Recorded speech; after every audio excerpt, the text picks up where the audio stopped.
መርሲሞ እዛው እስር ቤት ውስጥ መቅረት አለበት። መርሲሞ እንዳይፈታ ምህሩ መሞት የለባትም።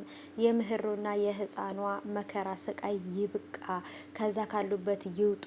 ናሆማ ከመጮህና ከማውራት ወይንም ከመለፍለፍ በቀር ወደ ተግባር ግባ። ልጅህንና ሚስትህን አድናቸው። ምህሩ ትሞታለች፣ ታማሚ ናት። በጣም ብዙ ነገሮችን ሀሳብ እየሰጣችሁ በኮሜንት እያየሁ ነው። ብዙዎቻችሁም ደግሞ ያሰብነው ነገር እንዲሳካ ጸሎት አድርጉልን። አገራችንን ሰላም ያርግልን። ኢትዮጵያ ያላችሁ በጸሎት አስቡን ምናምን እያላችሁ ነው። ውድ ቤተሰቦቼ ሰላም ውድ የተከበራችሁ የቻናሌ ተከታታዮች እንዴት ናችሁ? ከኔ ጋር ሁሉ ሰላም ነው። ሰላማችሁ ብዝት ተተረፍ ይበልልኝ ባላችሁበት። ውድ ቤተሰቦቼ ለዚህ ቻናል አዲስ ከሆናችሁ ሰብስክራይብ አድርጋችሁ ቤተሰቡን ነባሮች ዌልካም እንኳን በሰላም መጣችሁ ብያለሁ። ተወዳጁ የጽናት ድራማ ትናንት ተለቆ ነበር ውዶቼ። ነገሮች ከባድ ናቸው።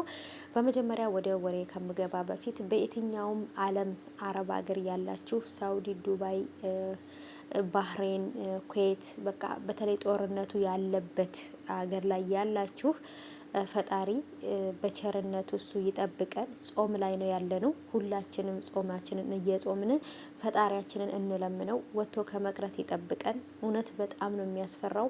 እሳቱን ሁሉ ነገር ግምግምታውን በቃ ጩኸቱን ስትሰሙት የእውነት ነው ብላችሁ ከዚህ ነገር እንወጣለን እንዴ ብላችሁ ነው የምታስቡት። ግን ደግሞ ፈጣሪ በቸርነቱ ስደት ላይ አውጥቶን ስንት አመት ሙሉ ፈጣሪ ከብዙ ነገር ጠብቆናል። አሁንም ደግሞ ፈጣሪ ወጥቶ ከመቅረት ይጠብቀን።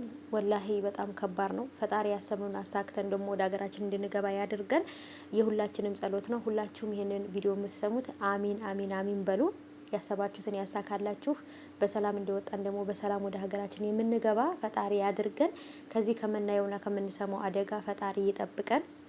ሁላችንም በጸሎት ሙስሊሙ ክርስቲያኑ ሙሉ ኢትዮጵያዊ የሆናችሁ በስደት ሀገር የምትኖሩ በየትኛውም ዓለም አረብ ሀገር የምትኖሩ ሁላችሁም ጸሎት አድርጉ። ሁላችሁም ሙስሊሙ ክርስቲያኑም በእምነቱ ሁሉም ጸሎት ዱዓ እናደርግላለሁኝ። እህቶቼ ያለንበት ነገር ያለንበት ችግር በጣም ከባድ ነው። በአገር የመጣ ነው በህዝብ በትንሽ ሰው ብቻ አይደለምና እሱ ፈጣሪ ይጠብቀን።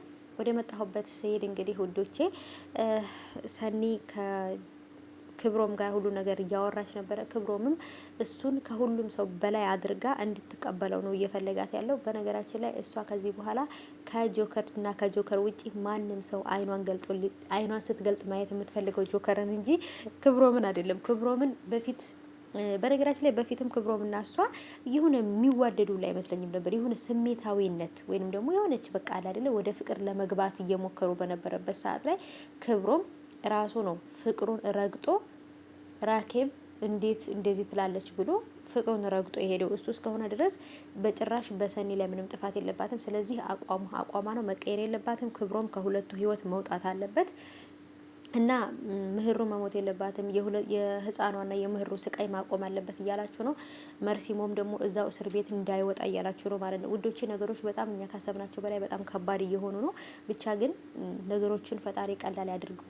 ሌላ ምንም አልልም። አሁን ላይ እኛ ያለንበት ሁኔታ እነሱም እየኖሩ ያሉትና ድራማ እየሆነ እያወቅኩት ራሱ በጣም ግራም ያጋባኝ እና ውዶቼ ህፃኗም ትወጣለች፣ ምህሩም ታመልጣለች። ሁሉም ይወጣሉ ብዬ አስባለሁኝ። ናሆማ ወሬ ከማውራት ውጪ ከመጮህ መንገድ ላይ ከመሽከርከር ወደ ተግባር ቢገባና አይምሮን ቢያሰራው አሪፍ ነው። አንድ ሰው ከተናደደ አይምሮ አይሰራም። በነገራችን ላይ ረጋ ብሎ ሰከንድ ብሎ ካሰበ ግን የተሻለ ሀሳብ ማሰብ ይችላል። የተሻለ ሀሳብ አስበው ከዚህ አውሬ ከሆነ ሰው ሊያስወጧቸው ልጆቹን ሊያስመልጧቸው ይገባል። እንደውም እሱ ስዊድ እንዴት ዝም አለ? እንዴት እኔ እዚህ ውስጥ ሆኜ እንዴት እስከዛሬ ድረስ ምንም ነገር አላደረገም እያለ ብቻውን እያወራ ነበርና ስለዚህ ከስዊድ ጋራ ሙሉ ለሙሉ እንደሚተዋወቅ መርማሪው በደንብ አድርጎ አውቋል። ይከታተልና ይይዘዋል።